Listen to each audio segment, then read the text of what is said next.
За шинэ дугаар эхэлж байна. Энэ дугаар дээр бясалгал хийхэд анхаарах 15 зүйл гэдэг сэдвээр хийж байгаа. Бясалгалаар тархиа хөгжүүлвэл юу болох вэ гэсэн өмнөх дугаарын үргэлжлэл гэж хэлж болох юм.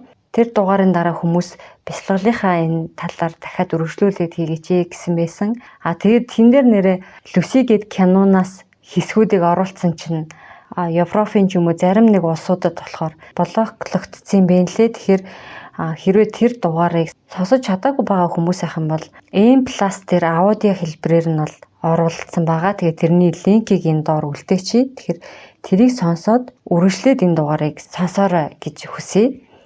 Өмнөх дугаарыг давчлах юм бол би өөрийнхөө бясалгалд суусан туршлага, тэнцэнээсээ мэдэрсэн мэдрэмж болоод номон дээрээс уншсан. Тэгээд Люси гээд кинон дээрээс үтсэн зүйлс маань давхцаад байсан. Гол давхцсан мэдээлэл нь болохоор энэ бясалгал гэдэг зүйл нь галт ертөнцтэй холбогддог нэг тийм тархины хэсэг байд юм байна л да. Тэр хэсгийг хөгжүүлэхэд, сайжруулахад зориулагдсан байдаг юм байна. Тэгээ бясалгалын 7 үе шат байдаг гэж ярьсан байгаа. Үе шат болгонд хүн юу мэдрэх үү гэдгийг Люси кинон дээрхтээ давхцаад исэн болохоор яг тэр хэсгийг нь оруулсан байсан үг нь хүмүүст илүү нөгөө ярахаас илүү ойлгомжтой гэж бодоод тэгсэн чинь харин блоклогдсон байлээ. За тэгээд энэ дугаараа эхлүүлээ. За бясалгал хийхэд анхаарах 15 зүйлийн 1-р зүйлд нь болохоор хувцаслалт гэж байгаа. За мэдээж биедээ эвтэйхэн ая тухтай хувцас өмснө. Олон цагаар ингээд суухад энэ тэндээс нь холгоод байвал мэдээж төвлөрч чадахгүй. Биеийнхээ булчинг маш сайн сул байлгах хэрэгтэй. Тэгэхгүй энэ олон цагт ингээд булчингаас чангалаад байх юм бол булчин нь улам ингээд зангираад байт юм байна л да. Тэгэхээр хаана ямар байрлалаар яаж суух нь маш чухал гэж байгаа. Хаанаас илүү эрчим мэдээлэл амаар юм шиг мэдрэмж төрж ин тэ. Уул усанд байх юм уу, голын эрэг гал төлж байх юм уу, аль өрөөндөө байх юм ч гэдэг юм уу те. Сууж агаад бясалгах юм уу, хэвтэх юм уу, дэрэн дээр суух юм уу, өөрөө өөрийнхөө тэр эвтэйхэн суух байдлыг өөрөө олж мэдэх нь. Хүн болгоны тэр булчин суллаад суух тухтай байрлал нь янз байж болно. Тэгэхээр өөрийнхөө тэрийг олох нь байна. Таатай орчин болоод биеийн байрлалыг тий. За 3 дугаарт нь болохоор өөрсдийнхөө хүүдийг суллах гинэ. Нэг дүлээд үз. Гарахаар зүйл ойрхон байна уу? Хол байна уу? Дүүрэн байна уу? Хоосон байна уу? Өөрсдийн хүүдийн нүдээ сайн шалгаж үзэх хэрэгтэй гинэ. За тэгэхээр энийг ойлгосон байх гэж бодож байна. За 4-дүгüрт нь эдэлж хэрглэж буюу гоёл зүсгэл чимэглэлээ зүүх гинэ. Зүүх гэж шүү. Зүүсгэлээ зүгээд суувал эвтэй юу? Аль алийг нь зөвүүл эвтэй байна гэдгээ сонгоно гэж байна. Тэгэхээр энэ дээр бол би тэгж ойлгож байгаа. Хүний нэг байнгын эдэлж хэрглэж идэг зүйл маань эзэнтэйгээ нэг юм амьтай ч үеийн юм холбоотой болчдөг гэж ойлгож байгаа. Тэгэхээр өөрийн тэр нөгөө эд зүйлс одоо бөгж эмх ч юм уу те бүс юу гэдгийг малгай ч юм уу. За энэ зүйлсээ зөвгөд бясалгал хийх юм бол тухайн зүйлстэйгээ холбогдох холбоос нь илүү сайжирдаг гэж бол минийхаар бол хар ухаанаар ингэж ойлгосон. Тэгэхээр аль зүйлээ зүгээд бясалгалаа хийх үү гэдэг өөрөө ингэж сонгох нь байна тий. 5 дугаарт нь болохоор өсөх цангахаа зохицуулах гинэ. Бясалгалыг хийж эхлэхээс хамгийн багадаа 1 цагийн өмнө идэх зүйлсээ идсэн байх ёстой. 30 хормын буюу 30 минутын өмнө уух зүйлсээ уусан байх хэрэгтэй гэж шүү. За 6 дугаарт нь дүүргэж байгаа үйл хэрэгтээ сатаарахгүй байх. Өөр бусад зүйлст сатаарахгүйгээр бясалгал хийх хэрэгтэй гэж байна. За энэ нь бол ойлгомжтой тий. За 7 дугаарт уураг, тархи, оюун бодлоо амрах. Хамгийн наандаж бодлоо цэгцлэх хэрэгтэй.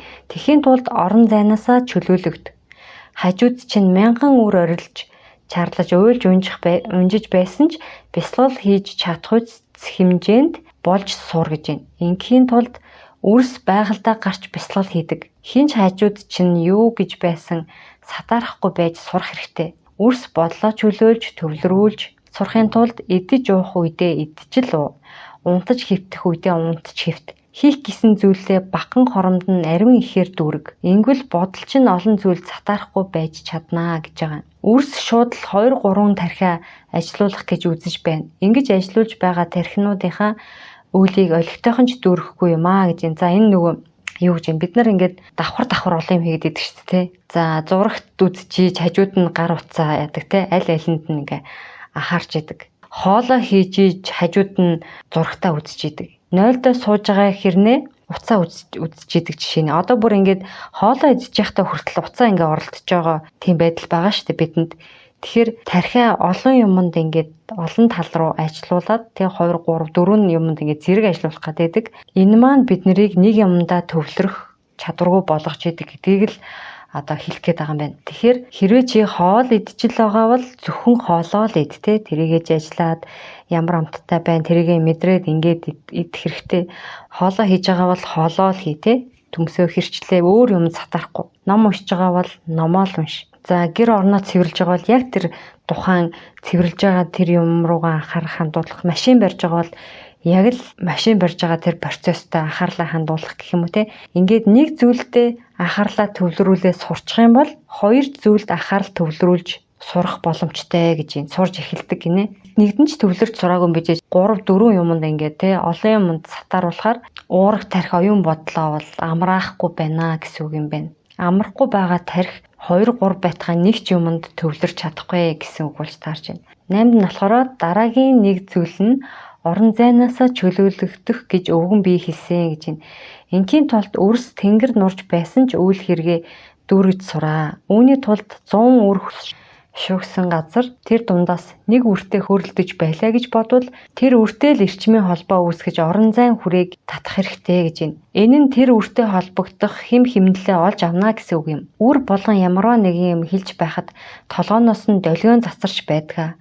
Яг юуг хэлэх гээд байгаа юм түүнийг нь барьж авах хэрэгтэй. Энэ бол орон зайнаасаа тусгаарлагдах нь юм аа гэж байна. За ямар нэгэн үртэй хөөрөлдөөгүй байсан ч гэсэн ганцаараа тухайн орон зайнаасаа хэрхэн тусгаарлагдах вэ гэвэл өрс өөрийнхөө гадуур хүрээгээ сайн татах хэрэгтэй гэж байна. Ингэхдээ усан ханыг маш зузаанаар татаж зөвхөн тэр л орон зайн дотроо сайн төвлөрч үүсээ дүргэж суух хэрэгтэй.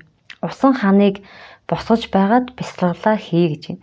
Энэ бол орон зайнаасаа тасрахад хамгийн их дэм болдог зүйлээ гэж байна. Одоо бид нар магадгүй нэг газар хүн хүлээгээд нэг сандал дээр сууж байлаа гэж бодоход тэнцэнэ бясалгаж болно гэсэн үг байгаа хгүй. Тэгээд бясалгахдаа өөрийнхөө гадуур юм хүрээ. За тэр нь одоо тий бөмбөлөх байна уу, гурвалжин дөрвөлжин байна уу тэр бол бидний өөрсний дур. Ямар ч байсан юм хамаалсан битүү хүрээ хийх нь байна. Тэрийг бол маш зузаан усаар хийнэ гэд ингээд бичсэн байна. Тэгэхээр энийг юугаар хийх үү бас өөрснөө сонгож болно. Миний хувьд болохоор зузаан вакуум шилэн ийм дөрвөлжин хоргон дотор байгаагаар төсөөлөх нь надад илүү нөлөөлөхөөр санагддаг. За 9 дуурт нь мэлми гэж байна. Бясалгалыг хүн оюун бодол сүнсээрээ дүүргэж байдаг. Үйл хэрэгэд дүүргээд өөрийнхөө эргэн тойрны орон зайдаа төмөн янзын эрчмээ буулгаад байж байтал мэлмигээ огцом нээвэл мэлмигүү болох үе хүртэл байдгаа гинэ. Тиймээс бясалгалыг эхлэхээс нь дуусах хүртэл мэлмигээ аниатай бай. Эрчмийг галбанд сахиулж мэлмигүү болсон үйл хэрэгүүд ариун байдаг учраас хэрхэвч завсарт нь мэлмигээ нээж болохгүй гэж байна. За 10 дугаарт нь дуу чимээ. Дуу чимээ хөг аялгау ариун ихээр дэм болж байдаг. Гол мөрний хажууд бясалгал хийх гэж байгаа бол гол мөрний хөг сайн сонортоод бясалга. Галын бясалгал хийх гэж байгаа бол урдаа түүдэг асаагаад галын чимээг сонс. Яагаад дуу чимээ хамгийн их дэмтэй байдаг вэ гэвэл дуу чимээнээс эрчим өрсөд их ирж байдаг. Хөг аялгау өөрөө хүмүүнийг хөтлөн авч явдаг нь зам. Сүнс биеэс чөлөөлөгдөж оюун бодол уурах тархич амар амгалан болдгоо. Үрс ямар хөгийг сонсвол уурах тархи нь ажиллах нь багасж амардаг вэ гэхээр уянгалаг намуун хөг гинэ. За тэгэхээр түрүүчийн дугаар дээр ярьжсэн те хөгжим дуу аваа өөрөө гаргаж болно. Эсвэл өөрөө сонсож болно. Хөгжмийг бүр ингээд тоглож бясалгаж болно гэж байгаа. Хөг авааг сонсоод ингэж хийхэд чимээгүй бясалгаснаас 7 дахин үр дүнтэй гэж байгаа юм. Одоо дийлэгтээ бид нэр өөрснөө аялгау гаргаад юм уу тоглолтдог хүмүүс цөөхөн байгаа бох. Тэгэхээр сонсож таарна те. Ингэхдээ ямар чимээ өөрт чинь илүү энэ бясалгал төвлөрөхөд хэрэгтэй юм шиг байна. Тэрийгэ хайж болох нь байна. Одоо энэ чинь бас өөрийгөө ажиглах үйл явц процесс явагдаж шүү дээ те. За уртын дуугаа бас сонсоод үзээрэй гэж зөвлөе. Бидний сүнс болон гений мэдээлэл уртын дуу байгаа учраас магадгүй танд бясалгал хийхэд уртын дуу хамгийн их үр дүнтэй байж магадгүй учраас сонсоод үзэх хэрэгтэй. Тэгээ өөр ингээд ямар уянгалаг намуу хөг аялах байх нь те сонгодог хөгжим байж болохын төрөл бүрийн жанрын юм уянгын аянууд байгаа те. Тэгэхээр аль нь танд илүү зогчийн тэрийг судалж мэдэж олж авах нь байна. Миний хувьд болохоор би уянгын аятай тэгсэн хэрнээ дундуур нь ингээд намуухан үг хэлдэг. Тэр үгнүүд нь хаа хамаагүй үг биш, нэг бие суллаарай гэдэг ч юм уу те. Тархиа амраагаарай, оюун бодлоо чөлөөлөөрөөч гэдэг юм уу те.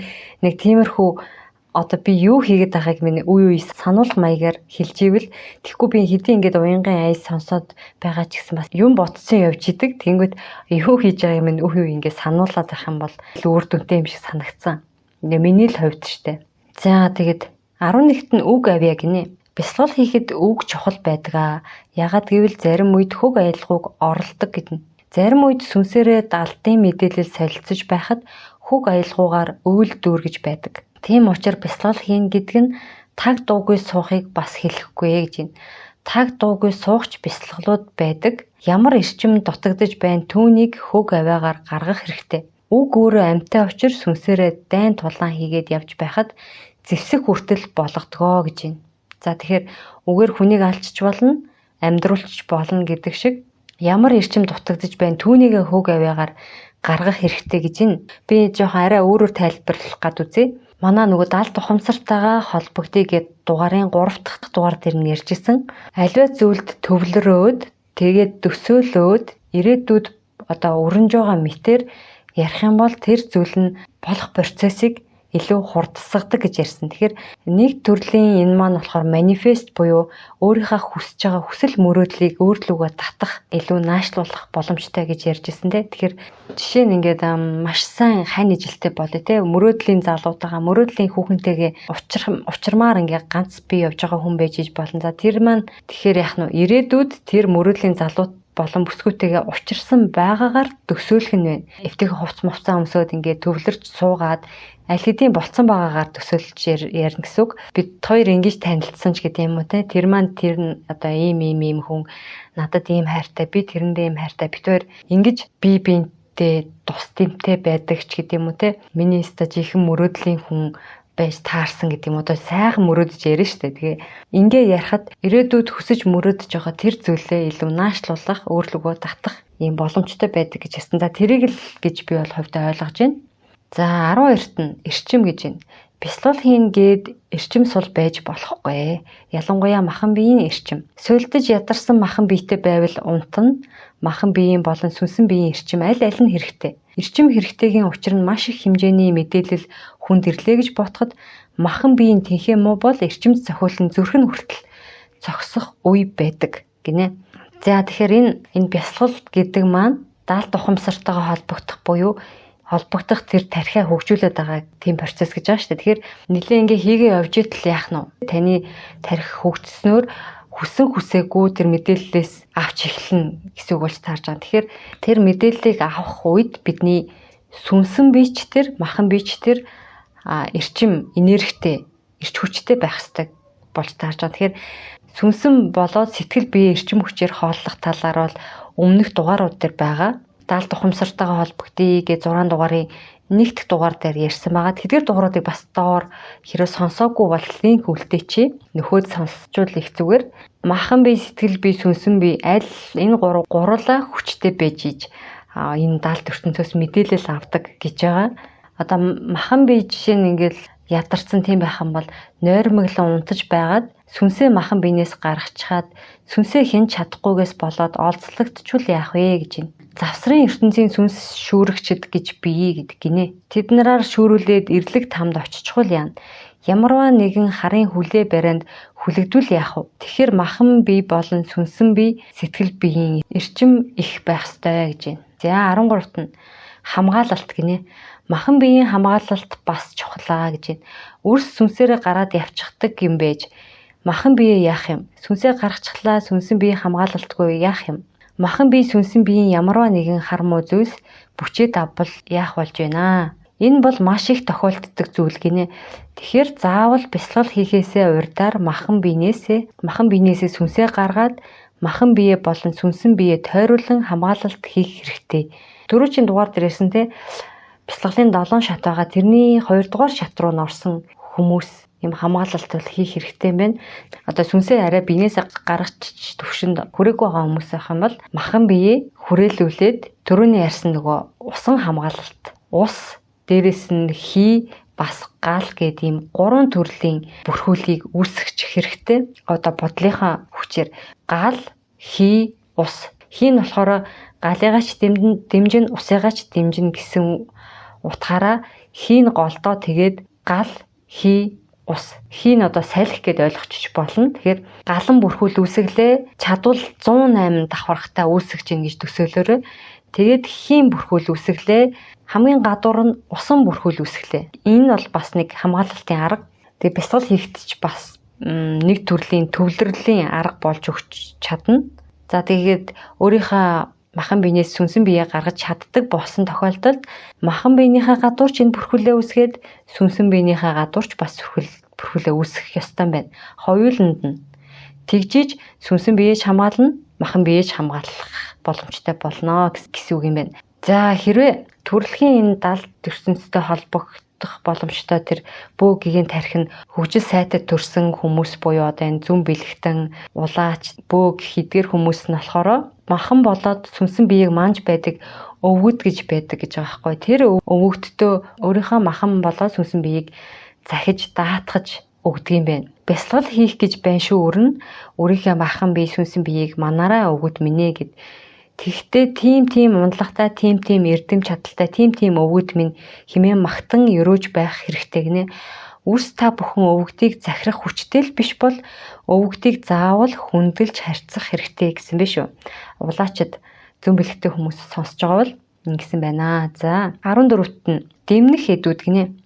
Бясалгал хийхэд өнөөх гал нь байна уу, ус нь байх юм уу, эд хэрэглэн байх юм уу, ямар нэгэн эд юмыг бясалгал хийхэд дэмнүүлж байдгаа гэж байна. За тэгэхээр энэ бас нэлийн гайгүй төвшөндтэй бясалгалын 2 болоо тэрнээс дээш төвшөнд болсон хүмүүс махан болоод сүнсэн биеэ хөглөх зориулалттайгаар за одоо лаа асаах юм уу, гал асаах юм уу, тэ эсвэл өөр ямар нэгэн зэр зэвсэг байх юм уу, хингэрэг тэр хэцэн байх хэвээр юм уу, сэтрэлсэн тэр морь эсвэл фото зурагч байх юм уу, тэ юу гэдгийг эсвэл аршаан ус сүүч юм уу, тэ ямар нэгэн юм одоо бясалгал хийхдээ хэрэгэлдэг юм байна. За тэр зүйлээ одоо өөрийн мэдрэмж мэдрэхүүгээр олж нээх нь байна. Тэгээд бясалгал хийхдээ бас ингээд өөртөө туслуулах гэх юм уу? Бэлдэж тавиад ингэж хэрэглэх нь байна гэж ойлголоо.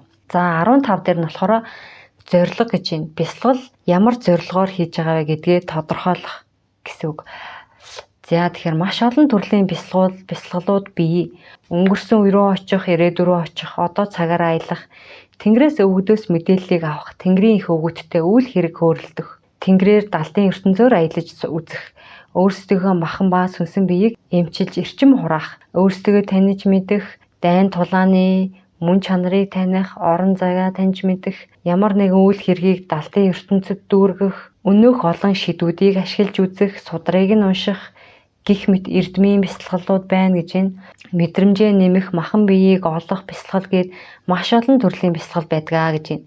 Эдгээр бүгдийн хийгдэх хугацаа нь янз бүр. Зарим бясалгал нэг хоромд ч хийдэг. Зарим нь нэгэн хавар тасралтгүй хийн. Яг ямар үйл дүүргэж хэдийн хэмжээний хугацаанд дүүргэх вэ гэдэг нь маш чухал.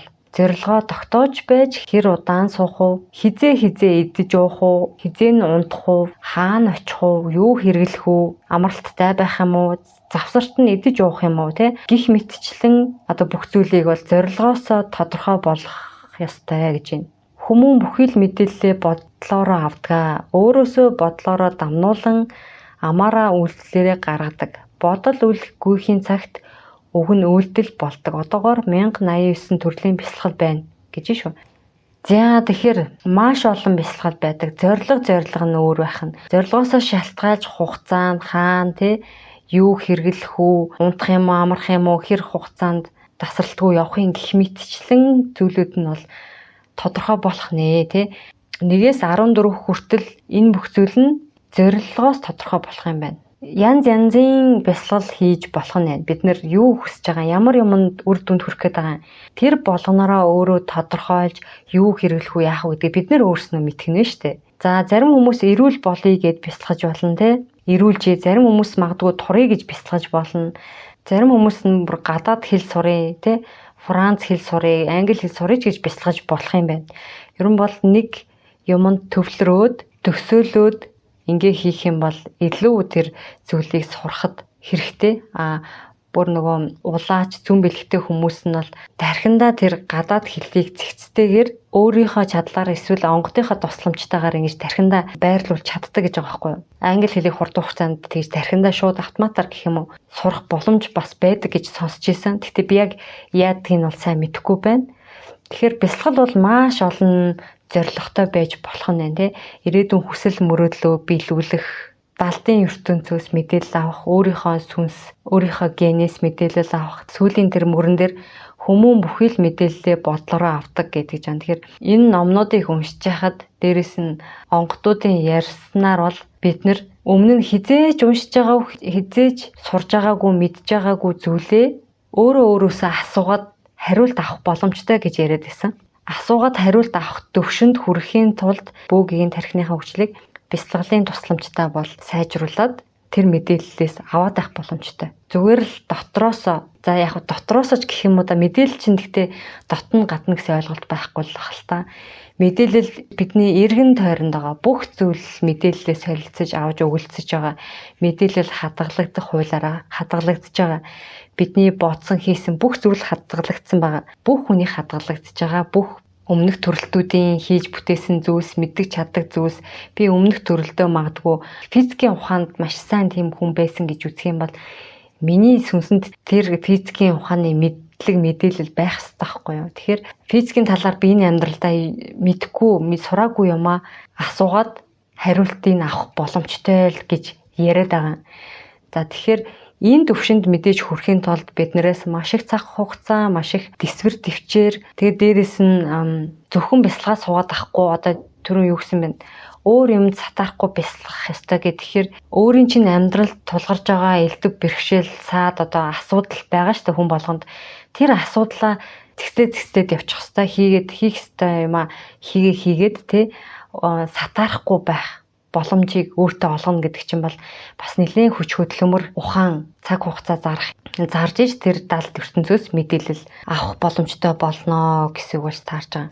За тэгээд өнөөдрийн дугаарыг ингэж өндөрлөе. Тэгээд 7 хоногт 2 удаа ингэж дугаар хийгээд явсан чинь бас жоохон цаг зав их ордог юм байна. Ялангуяа нөгөө дугаар нь түүхийн холбогдлолтой дугаар байгаа. Би тэгээд ямар нэгэн судлаач биш те түүхийн юм нэг тэгж сонирхоо судлаад идэх хүн биш болохоор тэр дугаарыг бэлтгэхэд нэлээд цаг ороод байна. Тэгээд манай подкастыг хамтраад хийх тийм сонирхолтой хүн байх юм бол надтай холбогдоорой. Түүхийн талын мэдлэгтэй тийм байвал сайн байна. Тэгээд англи хэлний мэдлэгтэй байвал бас бүр сайн. Одоо жилийн дараагаас англи хэл дээр дугааруудаа бас хийхийг одоо хичээж байна. Тэгэхээр энэ дээр маань хамтраад явчих боломжтой цаг завтай тийм хүн байх юм бол холбогдоорой гэж хүсье. За тэгээд энэ удаагийн дугаарыг ингээд өндөрлөе. Дараагийн дугаар хүртэл түр баяртай.